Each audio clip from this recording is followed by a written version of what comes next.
আসসালামু আলাইকুম। এখন আমরা শুভা গল্পের প্রথম টাইপ নিয়ে আলোচনা করব। প্রথম টাইপে আছে লেখক পরিচিতি। লেখক পরিচিতি অর্থাৎ আমাদের শুভা গল্পটি লিখেছেন রবীন্দ্রনাথ ঠাকুর।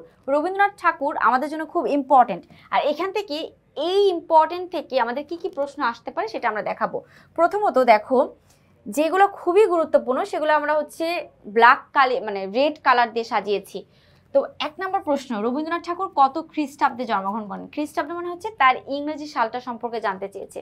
অবশ্যই রবীন্দ্রনাথ ঠাকুর জন্মগ্রহণ করেছেন 1861 সালে। পরবর্তী, রবীন্দ্রনাথ ঠাকুর কত সালে নোবেল পুরস্কার পেয়েছেন? দেখো, নোবেল পুরস্কার যে তিনি পেয়েছেন এটাও আমাদের জন্য অনেক গুরুত্বপূর্ণ প্রশ্ন, বিভিন্ন বোর্ডে আসতে দেখা গেছে। তিনি 1913 সালে নোবেল পুরস্কার পেয়েছেন। 3 নম্বরে আছে রবীন্দ্রনাথ ঠাকুর কোন কাব্যের জন্য নোবেল পুরস্কার পেয়েছেন?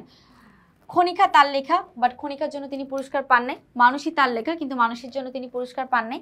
সোনার তিনি লিখেছেন, কিন্তু সোনার জন্য তিনি পুরস্কার পান নাই। তিনি পুরস্কার পেয়েছেন কিসের জন্য? শুধুমাত্র গীতাঞ্জলি কাব্যের জন্য তিনি পুরস্কার পেয়েছেন। 4 নম্বর প্রশ্ন আছে, রবীন্দ্রনাথ ঠাকুরের প্রথম প্রকাশিত গ্রন্থ কোনটি? তিনি প্রথম যে গ্রন্থটা লিখেছেন সেটা হচ্ছে একটি কবিতা, যে কবিতার নাম হচ্ছে বনফুল। মাত্র 15 বছর বয়সে তিনি এই কবিতাটাই লিখেছিলেন। আচ্ছা, 5 নম্বর প্রশ্ন, এশীয়দের মধ্যে সাহিত্যে সর্বপ্রথম নোবেল পুরস্কার পান কে?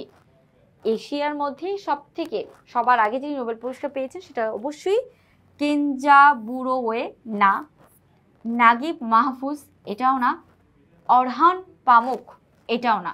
সঠিক উত্তর হচ্ছে রবীন্দ্রনাথ ঠাকুর। আচ্ছা, আমরা 6 নম্বর প্রশ্ন দেখব। দেখো 6 কি বলেছে, রবীন্দ্রনাথ ঠাকুরের সাথে 7 মে ও 7 আগস্ট, রবীন্দ্রনাথ ঠাকুরের সঙ্গে 7 মে ও 7 আগস্ট কিভাবে সম্পর্কিত? তার জন্ম এবং মৃত্যুতে। রবীন্দ্রনাথ ঠাকুরের জন্ম হচ্ছে 1861 সালের 7 মে, ঠিক আছে। তিনি মারা গেছেন 1941 খ্রিস্টাব্দের 7 আগস্ট। অর্থাৎ এই কবি 7 তারিখে জন্মগ্রহণ করেছেন, 7 তারিখে মৃত্যুবরণ করেছেন। মাস কিন্তু সেম না, তারিখটা সেম, এই জন্য আমাদের মাথায় রাখতে হবে অবশ্যই জন্ম এবং মৃত্যুতে তার এটা মিল আছে। এভাবেই আমরা শেষ করছি আমাদের শুভা গল্পের প্রথম টাইপ নিয়ে, সেখানে লেখক পরিচিতি রবীন্দ্রনাথ ঠাকুরকে নিয়ে। আসসালামু আলাইকুম।